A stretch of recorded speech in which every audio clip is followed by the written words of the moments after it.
Twahejeje hano tuvuga kuri activité na free kid bikazajyanamo niga n'amaverbe.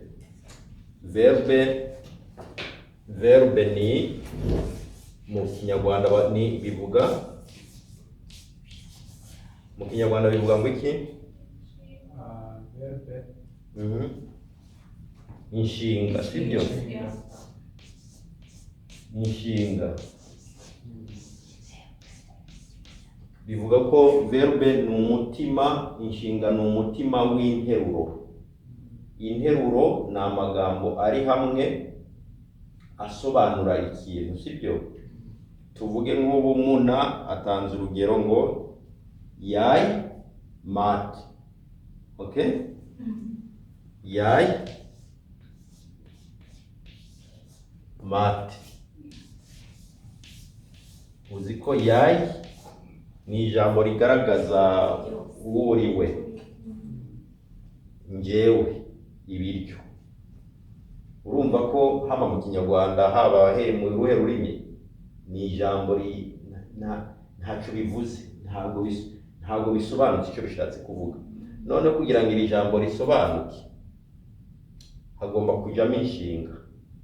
Inshinga ariyo ni ijambo ryerekana igikorwa. Okay? None no kuvuga ko hano haburamo ijambo hagati yawe n'iri zina haburamo verbe, haburamo inshinga, haburamo ijambo rihagarara igikorwa wewe uza gukoresha rino zina rindi. Okay? None no kuvuga tuvuge yai na mate. Mate ni ibiryo, sibyo? Ibiryo ushobora kugira iki? Kubigura. Chope mate. Chope mate ushobora kugira iki? Ushobora lage mate. Okay?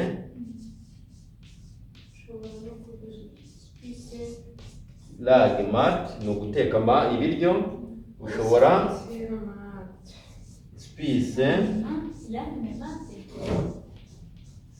spise mate kurya ibiryo.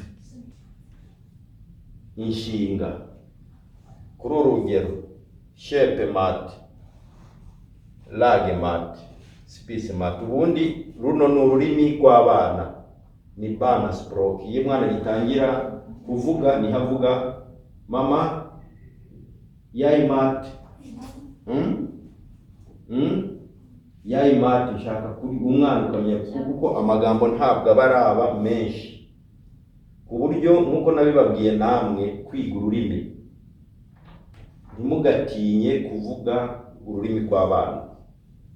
Niba duhuye ushaka kubwira umuntu ikintu ariko ukabuza amagambo amwe, vuga uko ubyumva. Yai frisa ukerekana ni ku rurimi rugenda ruza gutinyuka kuvuga ururimi. Noneho niyo mpamvu tubigisha namwe iyi gramatike, amategeko y'ururimi, sibyo? Mwamenye ko yai mat ntabwo byuzuye, haburamo inshinga, habamwe ijambo ryerekana igikorwa.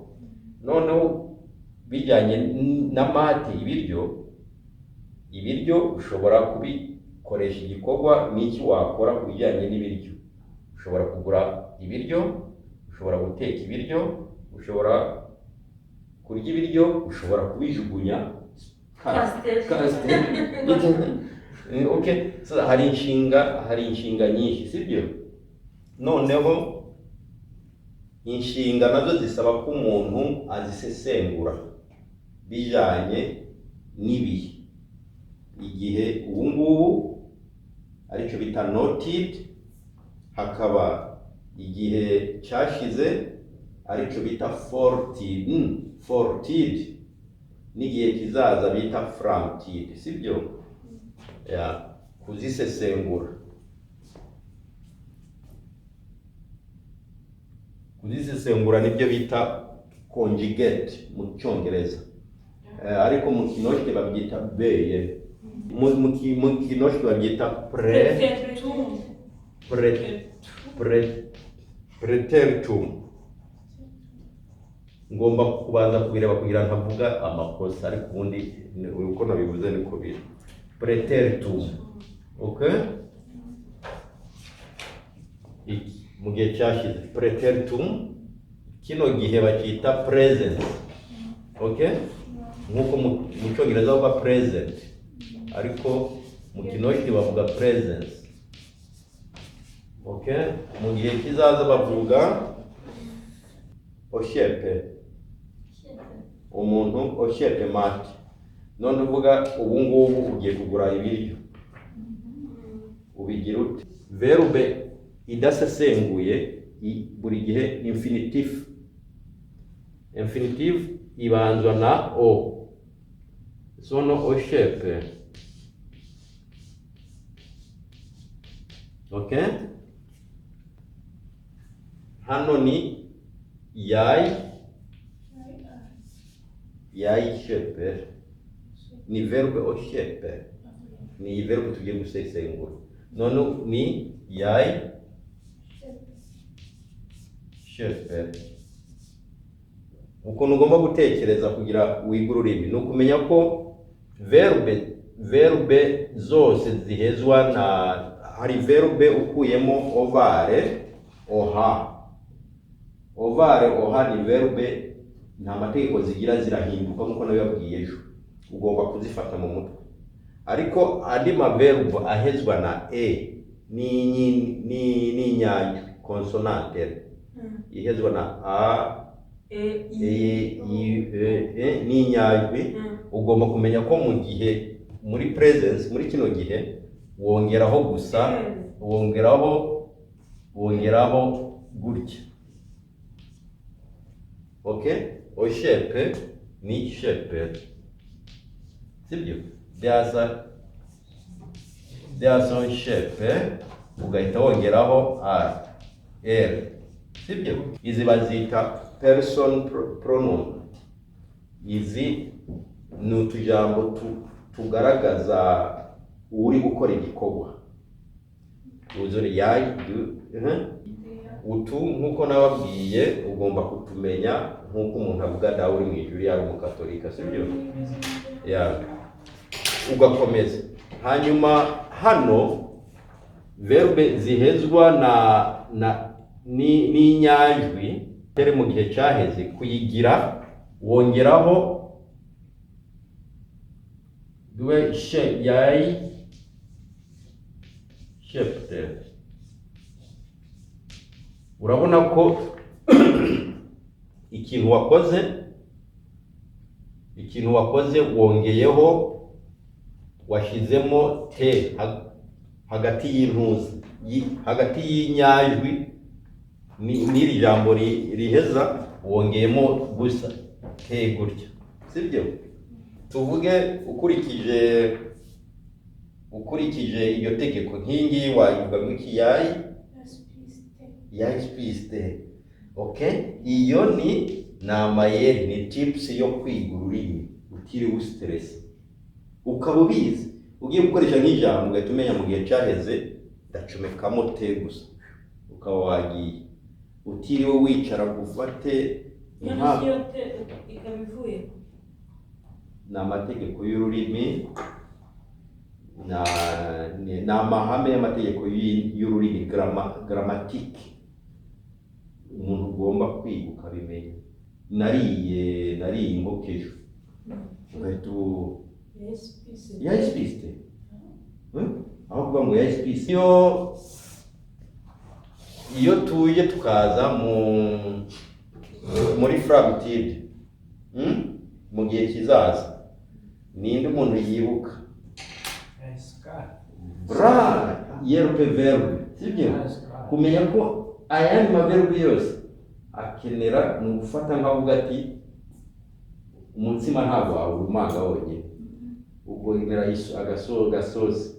Na hano mu gihe kizaza ugomba kumenya ko amaverbe yose akenera imfasha verbe ya skara, yitwa skara. None ukavuze ko yai skara shepe, uhita wongeraho ya verbe ushaka gukoresha muri infinitive mu mwimerere wayo yasikashepe ugakomeza, sibyo? Uge hari nk'ahantu bihinduka nka lage, ariko ibyo ntabwo bigomba kubahangayikisha, bizagenda biza buhoro buhoro. Oya, ahubwo ibyo bindi wenda nta kibazo ari kwiyumvira muri fortive ibyo ndi kwibazaho ukuntu rwamwanditseho yashepte ni amahame, ni gramatike, ni amategeko. Ni amategeko y'ururimi. Ugomba kumenya ati ni amategeko, ngomba kuyafata gutyo, ngomba kuyiga gutyo. No mu Kinyarwanda burya arimo menshi cyane. Hariyo amagambo ugomba kwandika burya, cyane cyane mu kwandika ugashiraho utuntu tumeze gutya. Rero ni amategeko, ni amahame ugomba kunota ugashira mu bwonko. Nuko bimeze. Hari ikibazo cyaba gihari? Noneho tujye kuri lage. Hari amaverbe ayahezwa cyane hari amaverbe lage amwe namwe bigenda bihinduka, kuko ngiyi ntabwo rya tegeko ryo gucomekamo te ntabwo ari ryo rikorwa hano, kubera yuko ihezwa na ge. Ahubwo noneho lage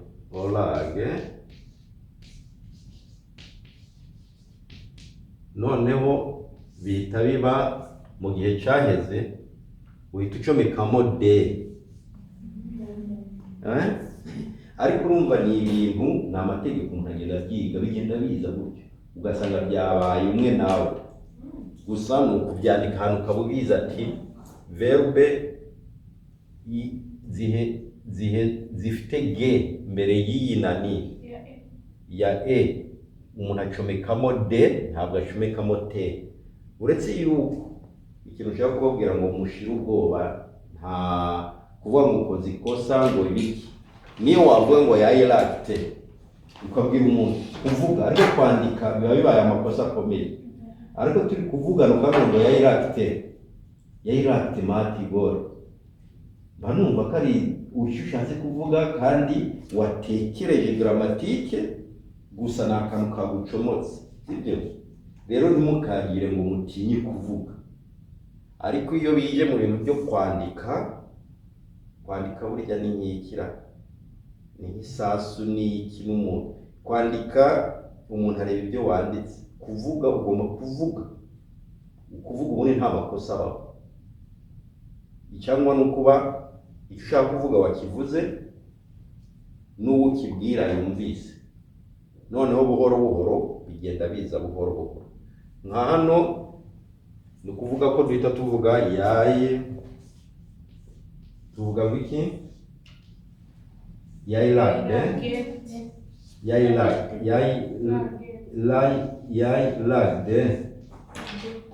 okay, yayilagde, sibyo? Ugacomekamo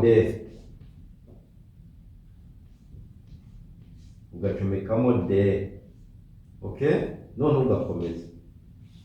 Urabona nk'iyi ni verbe kandi umuntu akoresha cyane mu rugo, ku buryo no kuyifata mu mutwe bitagoye. Ahandi mu gihe kizaza ni yayilagde na yayisikara. So urumva iyo umuntu agiye kuvuga ikintu, tuvuge nko ubu turi saa 6:15, tuvuge niba ushaka kuvuga ikintu uri bukore saa 8, ugomba gushyiramo kugira ngo ugaragaze kuri ugikore mu gihe kizaza, ugomba gushyiramo ririya jambo scar ya iskara. Ugaragaje ko ni amategeko y'ururimi, ugaragaje ko ari ikintu uri bukore mu gihe igihe kizaza cyangwa uzakoresha, sibyo? Ya iskara yasikara. Itegeko hano urabona ni gushyiraho ingengamuntu, ingenga gukora igikorwa, ukongeraho skal, ugashyiraho verbe ukwiri muri icyo bita infinitive form. Ni verbe idakonjise, idasesenguye. Ahinduka ntera kuri igihe cyashize hariya ntihinduka wagereza. Ya hariya nihinduka. Hahinduka nari kubara. Ya. N'ayandi maverbe yose niko ameze. Sasa mugomba gutuza mukamenya ntabwo ururimi rugoye.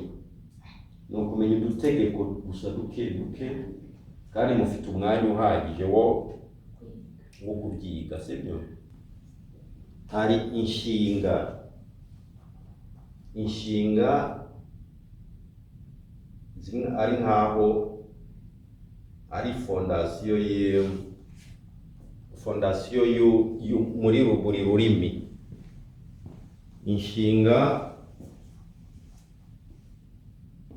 Inshinga umuntu agomba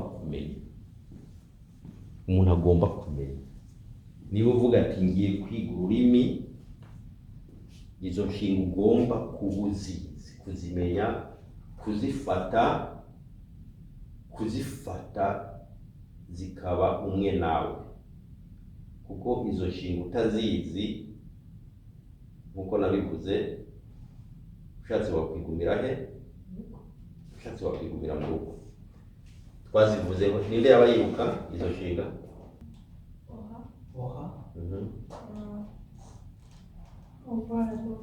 Ya, izo nshinga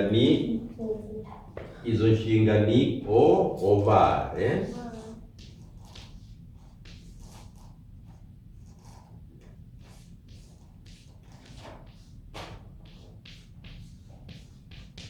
ni ovare. Mu nyuguti ntoya wandika gutya, ya a imeze gutya, sibyo? Gutya ovare, sibyo? Ukamenya ko buri gihe ijambo ino o ihagarara imbere y'ijambo inshinga idakonjize, sibyo? Ukiyibona ugahita uvuga ati iyi ni inshinga idakonjize, ni ibyo bita infinitive. Mu Cyongereza infinitive form. Ni infinitive form idatondaguwe. Niko kuba kwiga ugatangira kuba umunyarwenge. Urumva ni kumenya ikintu wakibona ukamenya ati ni iki. Noneho muri presence, muri iki gihe umuntu avuga are. Okay? Ugakomeza, sibyo? Mu gihe kizaza uvuga yayiskar.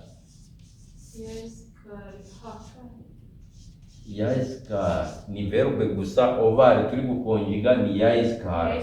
Ugakomeza, sibyo? Hanyuma hano ni yayivar. Bra yayivar.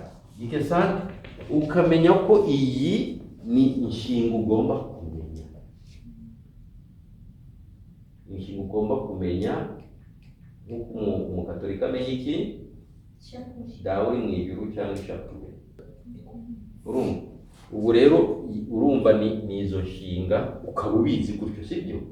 Ukavuga ati izi nshinga ngomba kuzimenya. Ni amahame, ni itegeko. Ngomba kuzimanika mu cumbi wanje, wenda ahantu niyo njyanye mbe nzireba cyangwa nzigendana. Izi hakabaho oha. Oha, sibyo? Ari bivuga iki? Kugira. Hanyuma ikaba ari umuntu avuga yayi, mu gihe cyaheze avuga yayi hade. Okay? Yayi hade. Muri preza ukavuga yayi. Muri preza ukavuga yayi had. Okay, yayihaye. Mu gihe kizaza ukavuga nani yaskaha. Good bro, yaskaha. Okay, urumva ni ayo mategeko